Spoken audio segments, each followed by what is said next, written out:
Check.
Test 1 2. Check.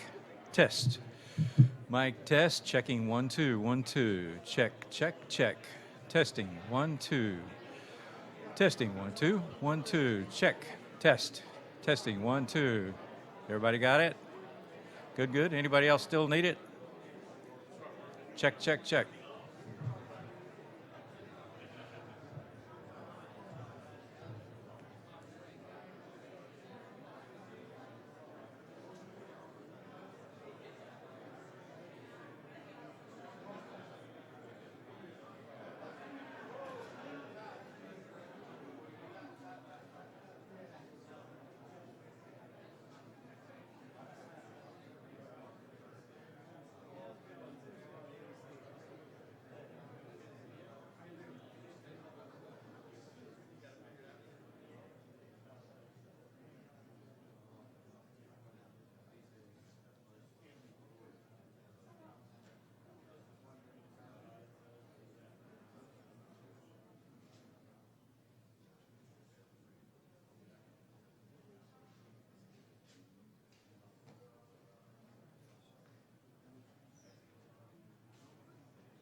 Okay, hello everybody.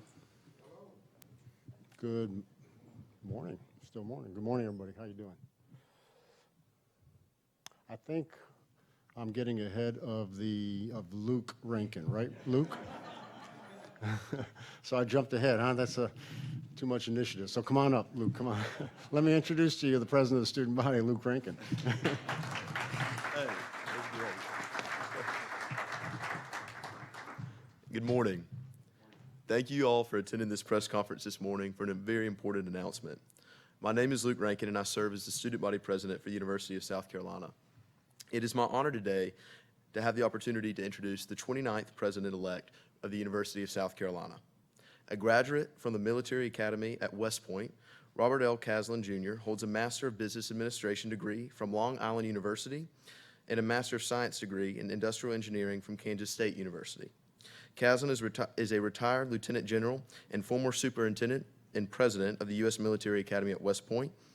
During his time at West Point, the Academy was recognized as the nation's #1 public college by U.S. News and World Report and Forbes magazines. After a 43-year military career, Caslen retired from the Army in 2018, where he then became the senior counsel to the President of the University of Central Florida and served as an interim chief financial officer. It is my honor and privilege to introduce you to the 29th President of the University of South Carolina, Robert L. Caslen. Thank you.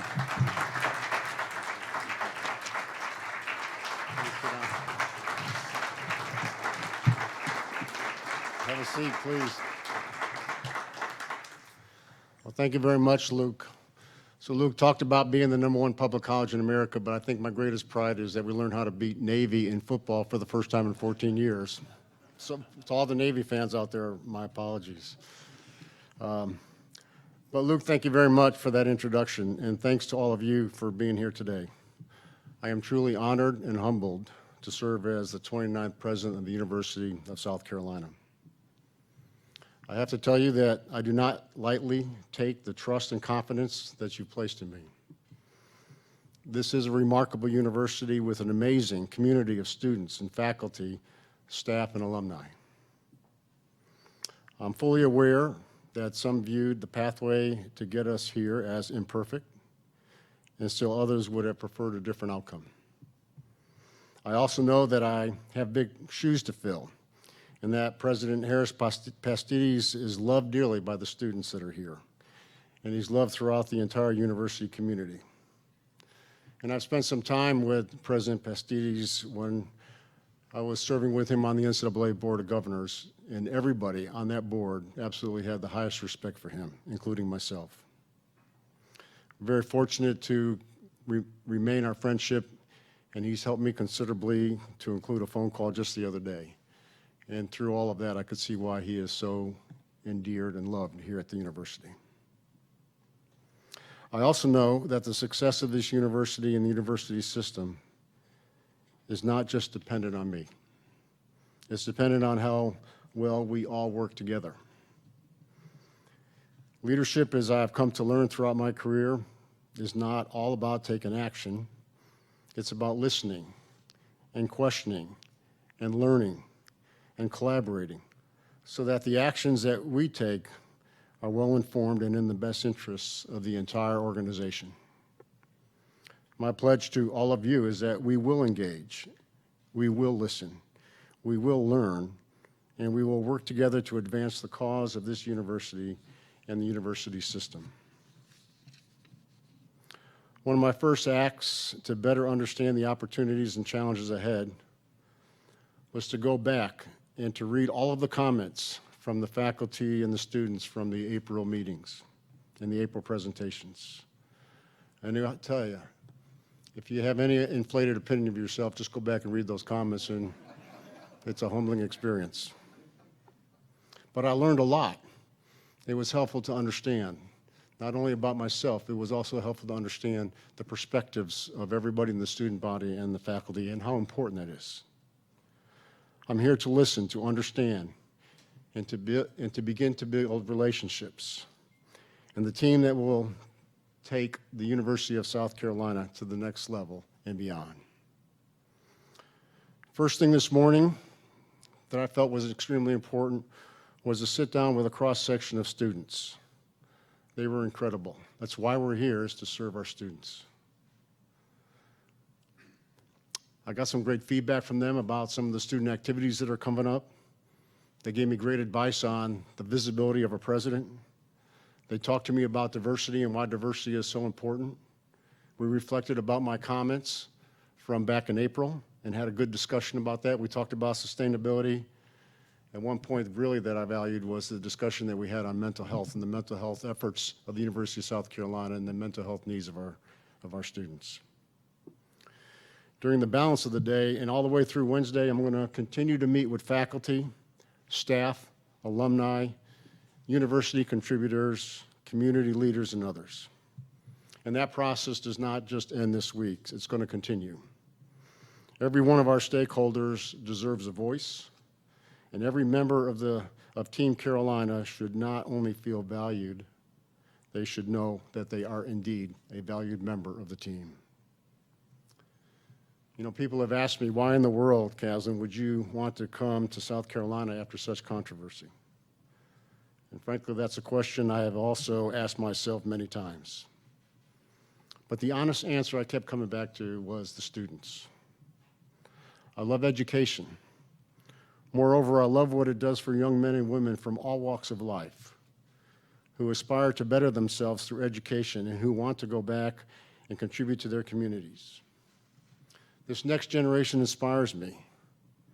They come to a university not only to take the requisite hours to earn a degree and to get a job, but they're eager to engage and they're eager to make a difference in the world. And with regard to that mission, I'm all in. We need to provide them the best education possible and to do so affordably, whether that is in the science and engineering, in the business, or in the arts. We want our students to explore their every potential and provide the education that will achieve that. I use the word every because everyone can achieve and make a difference. Our nation and state are becoming more diverse by the day. If we fail to represent that diversity at the University of South Carolina, we not only fail those who are diverse, but we also fail the principles and values that this great university stands for. As a leader, I have long valued diversity in all its aspects, whether it's race, ethnicity, creed, gender, faith or no faith, sexual orientation, and diversity of thought. This last one being especially important in the context of academic freedom here. And I found it essential to include on my team diverse individuals and people with points of view that differ from my own.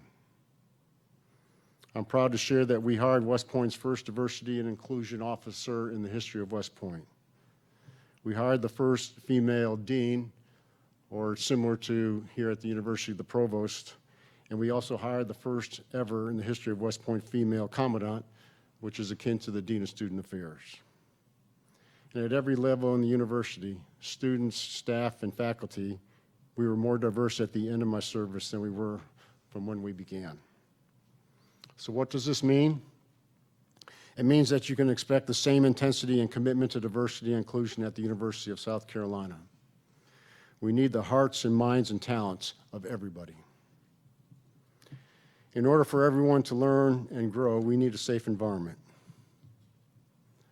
Much of my career has focused on making the military and the academy a safer place for women and diverse individuals. One of those primary safety concerns is sexual abuse. I have seen up close the trauma caused and met the victims who have had their human dignity betrayed.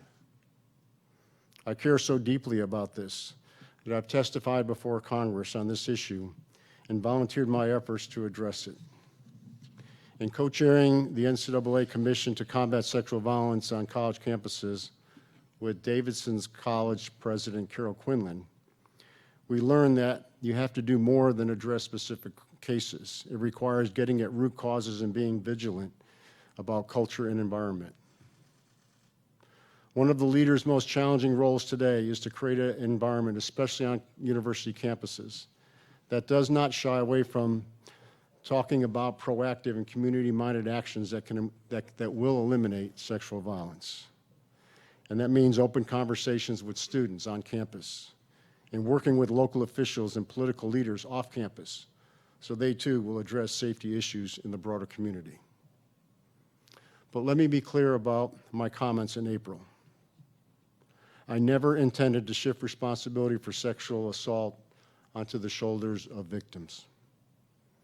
There is never any excuse for sexual abuse. These crimes are committed when one human being decides to violate the human dignity of another. And I want to apologize to those who felt I was blaming victims. That was the furthest thing from my intended words, and I'm truly sorry for those who felt otherwise. In the interview process, the board and others asked me about my vision for the university. And my initial response was to talk about a vision that included a laundry list from things like expanding research, perhaps even making a bid to the AAU research, to become one of the AAU university. But our vision cannot just be my vision. It needs to be a comprehensive vision that's shared by all. I want to be true to what I stated earlier. I want to listen and learn and assess as we create this vision. And shortly after assessing, together we will articulate a collective vision that includes everybody's perspective of where we need to go. But if you want to know what a common theme is for me right now, and together we'll address this, that common theme is that the University of South Carolina will be a preeminent university in the United States of America. As we begin our journey together, one thing is clear. The higher education landscape is changing dramatically. Institutions like ours must be fully engaged in leading that change and getting ourselves ahead of the bow wave on what the future demands, looking at effective ways of using technology to make education affordable and accessible, so that every man and woman who can attend the University of South Carolina can afford to do so. Strong partnerships with business, government, and others are also likely to be key in bringing universities to the next level, both in curriculum, research, and facilities. This is necessary to not only provide 21st century pedagogy, it greatly enables student success, retention, persistence, graduation, and ultimately a smooth transition into meaningful careers. That said, before I take your questions, let me share 3 near-term priorities for me and 3 behavioral goals that give you a sense of what I'm passionate about and what I believe in. First, my near-term focus beyond listening and learning will be on academic excellence and research and diversity. With regard to academic excellence, I want to make the University of South Carolina a place where top scholars want to come, where they want to stay and contribute, to see the reputation of our university and its programs continue to rise. Selecting the next provost will be key in this effort. With regard to research, I want to build from the strengths of the university and the state's economy and go after more research dollars. We have a number of large domestic and international companies in the state with a significant presence. We have 4 large military institutions, and as a university, we have the #1 international business program in the country and strengths across a number of disciplines from the sciences and engineering to psychology and public health. I am also keen for more student-centered research that creates additional opportunities for students to learn, intern, and gain valuable work experience. You have already heard me talk about diversity and inclusion. They are very important to me, and they should be to all of us. To underscore that importance, the Office of the Diversity and Inclusion will report directly to me. As considered key roles within the university, you will see diverse slates. You will see us reach out to diverse groups. You will see me become engaged on this subject. And we will strive to create an inclusive environment for everyone so the university and its students and faculty can attain its fullest potential. Let me conclude by sharing 3 behaviors that guide me. First and foremost is character. I believe in the values of honor, integrity, duty, respect, selfless service, and moral and physical courage. These values have driven me all my life and in everything I've done. And you can expect nothing different while here at the university. And frankly, the university motto, which is learning humanizes character and it is not permitted to be cruel, is a motto that I think my values nest very nicely within. Second is excellence. Excellence is doing everything to the upper level of your potential with a self-discipline that drives you there consistently. The opposite of excellence is mediocrity. I do not believe in being average. A great university requires excellence. I will expect that of myself, and I'll look forward to seeing excellence throughout our university. And third is pride. As with any team, it's important as we work together and excel, whether on the field of play or a science laboratory or on stage, that we recognize and celebrate that achievement. And you know, we can start on the 31st of August with a victory over University of North Carolina, and definitely on the 30th of November against Clemson. Matter of fact, I told the Board of Trustees, and I just told the students, I said, whatever team that beats Clemson, whether it's the debate team, whether it's a club team, or whether it's a football team, they're invited to my house for Ice Cream Sunday social, the entire team. We're going to learn how to beat Clemson, I'll guarantee you. So that said, let me acknowledge, though, my greatest pride and achievement, which is my beautiful wife of 42 years, Shelley Caslen.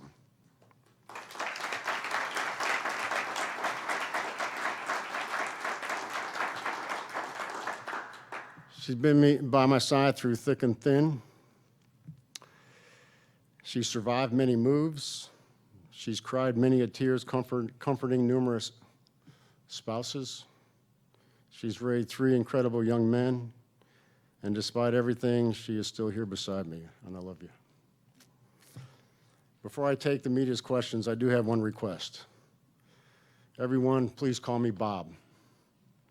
While I take great pride in my career and service in the United States Army, and honored to be referred to as General, I'm ready to move forward. So please forget the general stuff, and please call me Bob.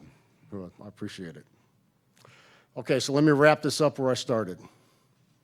It is an honor to serve as the next president of the University of South Carolina. I'll acknowledge the trust and the confidence placed in me, and will do my best to earn it by reaching out to all the segments of this university community. I just can't wait to get started. Thank you, and I'm pleased to take your questions.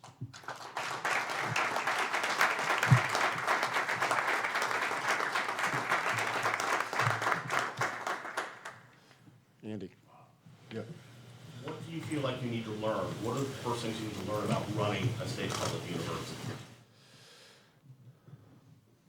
So what do I need to learn about running a state public university? I think You feel like you need to catch up? first and foremost is to understand what the governance structure is. The governance structure among the board of trustees and how all the different committees work, and the responsibility of the president and the staff to work with the board of trustees. Not to see the board as an obstacle, but to see the board as a partner, and to make sure that we have good, clear rules of engagement or memorandums of understanding of the authorities of each one. It's also next important to understand where the money trail is and how the money, where it flows, what are the sources of income, and how that is appropriated in full accordance with compliance, rules, regulations, and statutes. I think that's tremendously important. And I think in that capacity, along with the governance, we have the responsibilities to enable the board to conduct properly their fiduciary responsibilities in the finance side. But we have to look at different sources of income, and I think it's tremendously important that we are able to do that. I think it's very important because we are all here for one purpose, and to serve students. That we have the right academic curriculum, the right academic programs, the right academic facilities, the right academic laboratories that are going to take academic excellence into the 21st century and beyond. And we got to make sure that the deans and the programs that they have are supported, and that we have the right appropriation in support of the deans. And it's so tremendously important that that provost working with the deans, prepares those requirements to us so that we can give them the proper appropriations that are necessary. There's so many different things, you know, Andy, I can talk about. So talk about alumni. Alumni are so tremendously important. They love their university. It's clear, as many alumni have reached out to me in so many different ways, either in support or criticism, whatever. It's clear one thing, that they love their university, and they love what their university has done for them as an alumni, and how it has contributed to them. This is an important constituent for the president to reach out to, and to develop those relationships and to build bridges. And I think that's important. But going back to our students, I think it's important that the students, and I learned this just this morning as it was articulated by one of the students, that student life and the student life experience on campus is a valuable experience for them. And it's important for the president to be able to create and nurture that student life experience, and as I said in my comments, to ensure it's a safe experience. Because their mom and dads will look at me as the president to ensure that when they put their son or daughter into our care, that we take that very seriously, and we definitely provide a safe experience with them. And that safe experience is not only on campus, it's in the neighboring communities, and it's important for the president to partner with the neighboring communities and leadership and political leaders of the neighboring community to make sure that we have a safe environment for all of our students. So that's kind of some of the things that are on my mind right away, right up front. Appreciate it. Yeah, Lucas. Sir, during during April, when you gave your town hall style meeting, you talked a little bit about West Point's rankings being pretty high, #1 in a lot of categories. You talked about wanting to raise USC's rankings in a lot of ways. What are your plans to raise USC's rankings, whether it's US News and World Report or other rankings? I think that's a great question. So I want to look at all the different rankings, not just, I want to look at the criteria of the rankings as well. So one of the things I think that's important is student retention, student resiliency, and I know that's an important element of the ranking. And so I really want to look at what we're doing to enable student success, academic success. And then the other thing I want to do is what are we doing to enable the transition of our graduates into the corporate world or whatever they're going to do when they graduate in service within the communities they come from, principally the communities in South Carolina, and to enable, and it's our I feel we have a responsibility in that, to enable that to be a smooth, successful transition. And I know that's an important category within the rankings as well.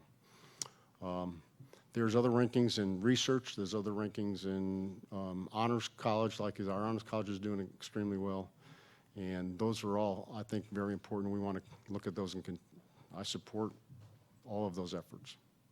So. My memory is that Forbes magazine voted the Military Academy as the #1 public university in the country. Is Right. that correct?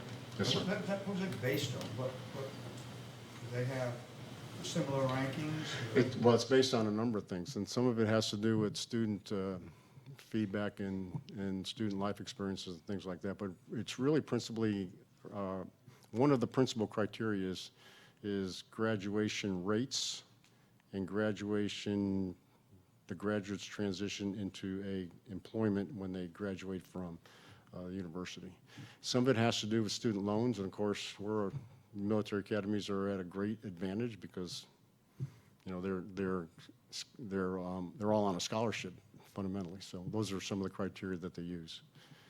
Yep. And as you know, I mean, every graduate from West Point goes immediately into the United States Army, so they have employment right away, so they don't have to worry about it. Yeah. Yes, sir. Respect wishes to call you Bob. Jeffrey Collins with the Associated Press. When you reread those 600 pages worth of comments, did you do that before the Friday vote or this weekend? And what specifically did you learn about yourself that you're going to apply to the rest of your career?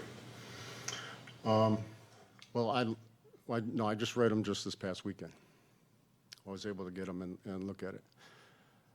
But it was great. It was really good. I mean, there were some very positive and some strong comments in there, but there were some other comments that a lot of them were related to my comment about the sexual assault and victim blaming, and another comment related about lowering standards of minority students and how that was interpreted. And it was clear that my comments have to be clear, I have to articulate properly, and I have to be clear that I'm articulating with my intended purpose, so that I'm not providing words that are unclear or can be turned or interpreted in the wrong way. I'm also, tremendously informed on how students today understand military service. And so I think there was an entire spectrum of what I experienced here. I grew up in college during the Vietnam time frame. And that was a tough time to be on any college campus if you were in ROTC or whatever. I remember as a military academy student at that time, whenever I went off post, I tried to grow my hair as long as I could so I can fit in, and we were required to leave military installation in a uniform, but I'd find the first gas station with a bathroom and change into the civilian clothes as quickly as I could. So our culture and our understanding in the United States of military service has changed and evolved over those 40 years. But it was really good to be able to understand some of the perspectives of military service and that sort of thing.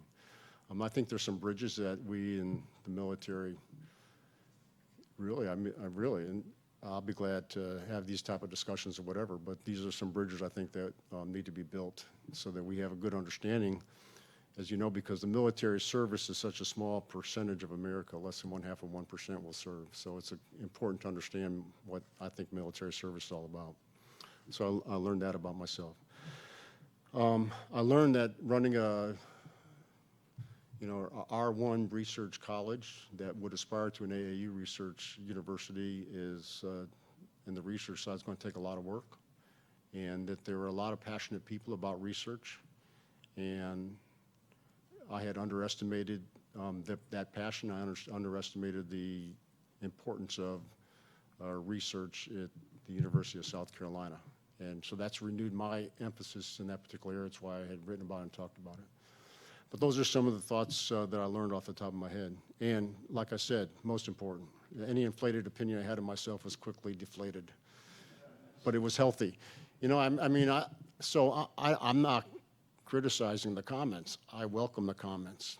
I think it's important for any leader to be able to be humble enough to open themselves up to criticism. When a leader fails to open themselves up to criticism, that leader is only looking at issues from a very narrow perspective. And if you're going to be an effective leader, you have to have the humility to listen and to understand across the entire spectrum of thought so that you can understand that, gain the empathy that's necessary, and then make the right decision, move forward. Caroline with WIS. Just curious, was there any particular preconceived notion or anything about you as a candidate that you felt that you'd like to be able to dispel to people? Oh, well, thanks. Well, I think in my comments I tried to dispel that, when my words were mixed in my discussion about sexual assault in April, that I wanted to dispel that I am not the type of person that would blame a victim of sexual assault, just quite the opposite. I have a passion for victims of sexual assault, and I have a passion for creating the conditions that are necessary for the prevention of sexual assault, whether it's on college campuses or across American communities and societies today. And we look very carefully at some of the root causes and to go after them. Sexual assault is clearly the loss of human dignity of one human being to another, and that is something that's very important to stress and understand. And I'm passionate about it. So the one thing I want to dispel is that I'm not a victim blamer, that I'm a type of person that is passionate. I really want to look into our programs here at the University of South Carolina. Not only prevention programs, but I also want to look at advocacy programs, investigative programs, the oversight to adjudicate the evidence that's placed before, so we have the appropriate discipline measures that are in place. All of those sort of things that really contribute to the right prevention of sexual assault and sexual violence on college campuses. Lucas. Are you concerned at all about accreditation after last week, SAC sending a formal inquiry to the Board of Trustees? Oh, yes, I'm very concerned about accreditation. And so I share some of the concerns that the accreditation that SACS has, and I look forward to our response, to the board's response to SACS. One of the things I share that we're in discussion with is, as we look at board procedures, one of the experiences I had at the University of Central Florida, after some of the challenges that they went through with governance and fiduciary oversight responsibilities, was to bring in an outside firm to assess the board procedures, their oversight responsibilities, and not only the board procedures, but the relationships between the board and the president and the staff and the board itself. That organization is the Association of Government Bodies. It's a not-for-profit organization principally run by former university presidents. They were phenomenal. The assessment they did at University of Central Florida was outstanding and helpful, and really refocused the board and the president staff relationships. And I think that's one mechanism that I think it's important that we take on here, that we take a look at that and use that as an opportunity to relay back to SACS that we take the board's responsibility and governance authorities seriously. Jacob Reynolds with WLTX. No secret your candidacy for this was contentious. What, besides the meetings you're having with students and faculty, are you going to do over the next few months to really smooth over some of those fractures?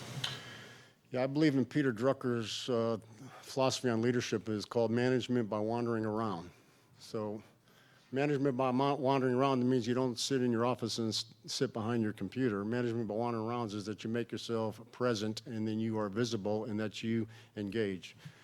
As I told the students this morning, you know, what a student will tell me on my turf, on my time, is something that a student will never tell me on their turf, on their time.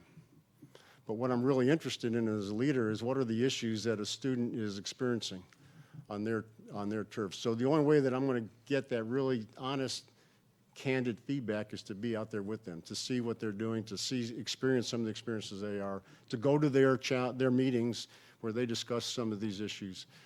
And matter of fact, I'll give you an example. I asked, I said, give me some advice on where you think I ought to go as a visible president over the first couple of weeks and months that I'm here.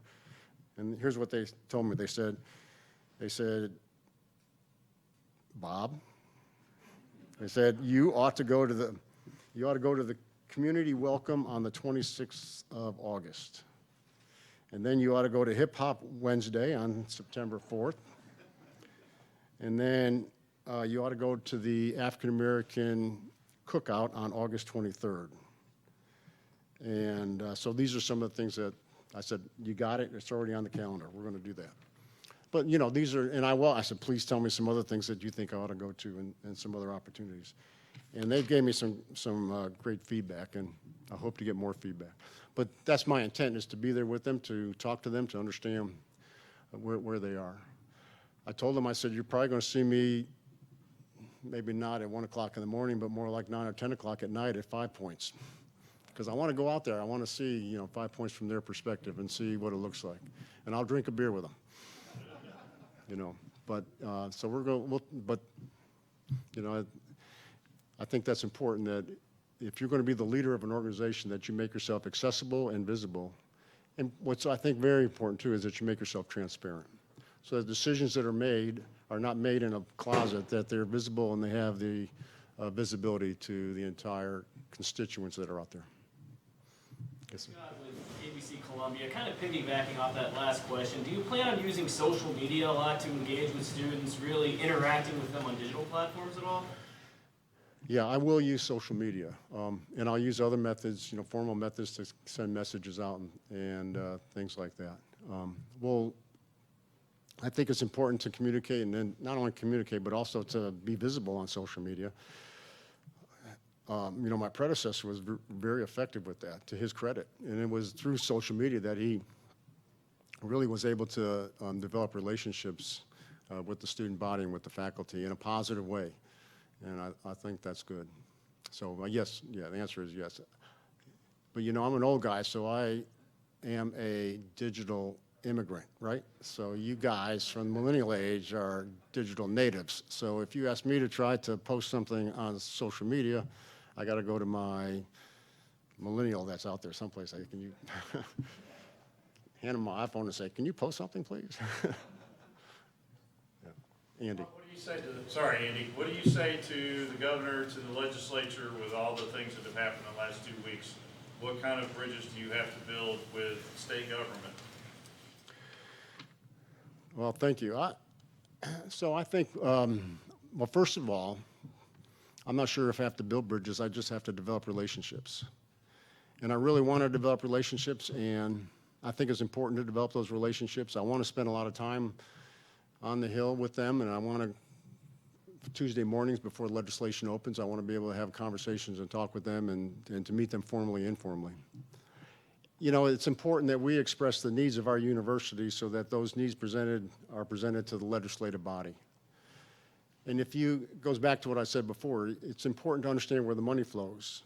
And then as the state provides as a source of income to the University of South Carolina, it's important to understand that so that the legislative body can go back into their representative who elected them, that they understand that the investment that they're giving into this university is worthy of the investment dollars that they're putting forth. So yeah, I do expect to spend time and energy with them in a very positive way. You know, I need to know where the committees are. I need to know who's the senior leadership of the committees. I want to partner with the Board of Trustees because a lot of those Board of Trustees, of course, all of them are appointed by the legislature, and they have relationships already, and to use the Board of Trustees and the existing relationships in building relationships between me and the legislative body and the governor, I think is important. So, and those of the legislative body and the governor that supported my candidacy, I'm very grateful. It's important that I say that publicly. Andy, there's one other one behind you, and then I'll come back to you, Andy. Yes, ma'am. Hi, Suji from Watch Fox News. You briefly talked about diversity and increasing diversity on campus. Can you delve a little deeper into the more immediate goals that you'll be thinking about and some actions you'll be taking to reach those goals? Yeah, that's a great question. So I do want to talk to you know, we just elevated the office, like I said, to the president, to the Office of Diversity and Inclusion. I want to talk to the members of that office to understand their perspective and some of the issues I should address. So the first thing I'm going to do is listen to their thoughts, their recommendations on what are some of the metrics out there I ought to look at. Obviously, we want to look at the demographics of the student body. We want to make sure the demographics of the student body are representative of the demographics of South Carolina.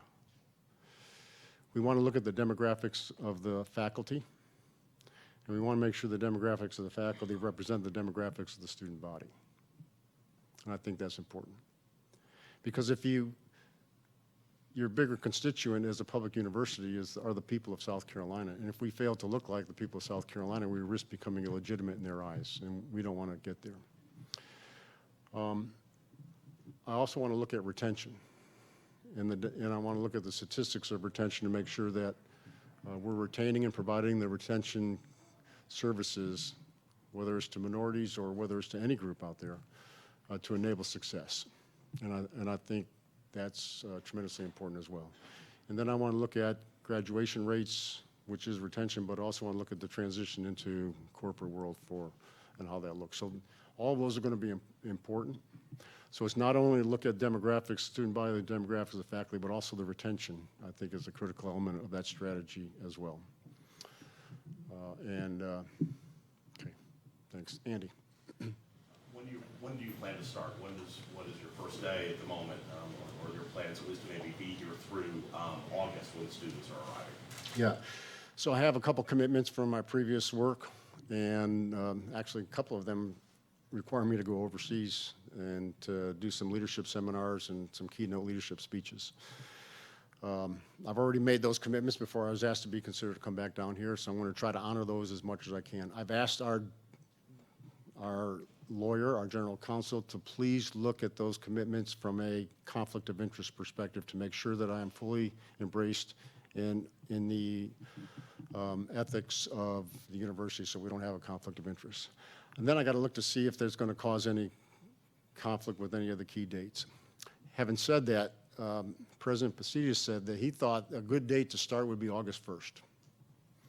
And I said, I'll be there. So August 1st is the visible transfer that, I think he's got something planned. So it's going to be the physical transfer that together we stand next to each other, and whatever he's going to pass, just, over to me or whatever, is going to actually take place in a visible way. So right now we're looking at the 1st of August. And then shortly thereafter is one of the overseas trips. But I definitely want to come back for the convocation. I want to come back for move-in. And then there's a board meeting, I think, on the 16th of August that I definitely want to be here for that, and a couple days even before that, so that I can get time and prepare for my first board meeting. Then there's a 1-week period in September for the overseas thing. But I definitely want to be back on the 14th of September when University of Alabama comes up here and tries to tangle with us. So, If you don't mind, take us through what your thought process was since the end of April through now, the idea of where your head was about the university, and also about folks reaching out to you, and then when did you finally get maybe a phone call recently saying, we're going to try to put your hat back in the ring? yeah. Well, I know there was going to be another search, and however that was going to work, and I wasn't exactly sure how it was going to work, but I was at the point that I wasn't going to wait for it. I was certainly going to move on to other opportunities that were out there, and I had a couple great offers.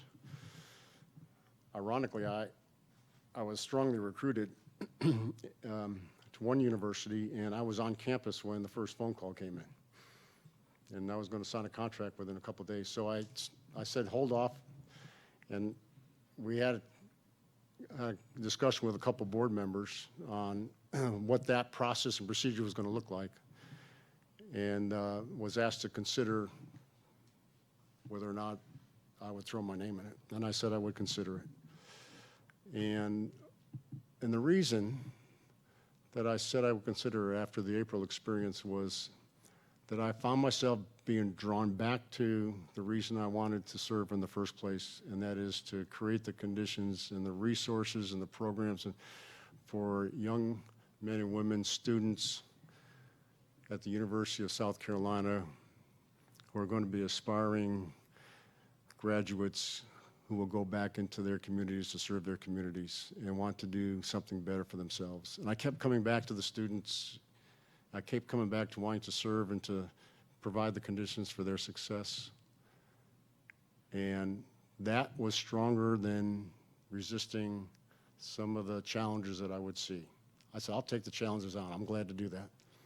But the desire to serve and the desire to serve students at the University of South Carolina, I think, was drawing me back more than anything else. And so, but one of the things I had told the board members was that this is obviously going to be your challenge. It's something that you're going to have to deal with the community, with the students, the faculty. And if I was going to be in a position where this is your issue that you've got to work through, and I was going to be as far away as I could, which is one of the reasons why I elected not to be involved with the media whatsoever during that entire process. I wanted to keep myself out of it because I felt it was a board's requirement to sort through and to work through. And if it was successful on the outside, regardless of what challenges were out there, I'm okay with the challenges. I eagerly will take them on. And so went forward to watch it all the way through. So I apologize to Lucas and to you and to the other members who called me and I failed to answer the phone. I apologize to all of you ahead of time. But that was the purpose. So the purpose was, this is not about me, this is really about the university. And this is really about the future of the university. And the members who lead this university are our board of trustees. And it's their responsibility to work through all of this, which they successfully did. So, and then when they provided the offer, I was honored to be able to come back and do that. Not sure I answered your question, but it's kind of my thought process and through the whole thing. What's going to be the first board meeting? What's it going to be like? How do you bring this board back together and unify them after what we've been through? Well, the board chair sitting right here, you probably could answer it better than I can. You know, we learned a lot. I mean, I'm sure the board learned a lot. I learned a lot. The University of South Carolina community learned a lot through all of this. And I think it's important to look at the lessons and to learn from them and to make the appropriate changes and to now move forward. And moving forward, we move forward together. I was very pleased that a number of the board members who voted against my candidacy actually reached out and contacted me, and I was very honored that they did. I got a call list of people that I'm calling right now, and my intent is to call every one of those board members. I'll hold, because they didn't vote for me doesn't matter one bit whatsoever. You know, we are all on the same team, and we're all on the same team moving forward. Whether they voted for me or not, you know, it's water under the bridge. Right now, this what's important is let's get on the same team and move forward. Their concerns are important to me, and I want to listen to their concerns, and I want to listen to their advice. So not only the list the concerns and advice from those who voted and supported me, but probably more important, the concerns and advice of those who did not support me, because those are the issues that they are aware of that I feel that I need to address. So we're going to move forward together. All right, you got it. Yes, sir. Well, Dr. Pastides says, I think it's fair to say he's left a legacy here at this school. When your time is up, what do you want your legacy to be? What do you want people here to remember you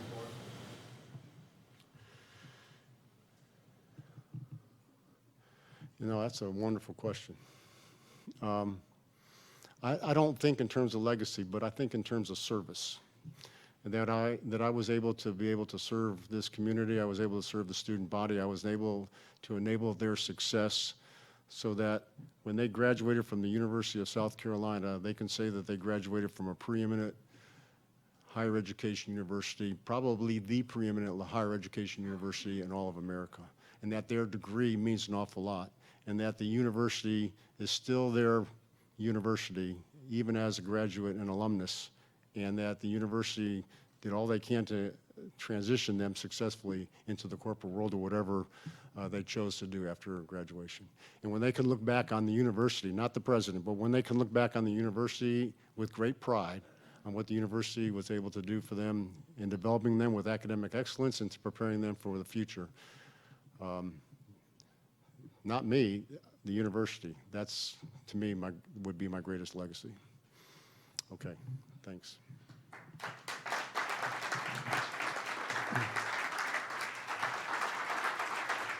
Thank you. Thanks a lot.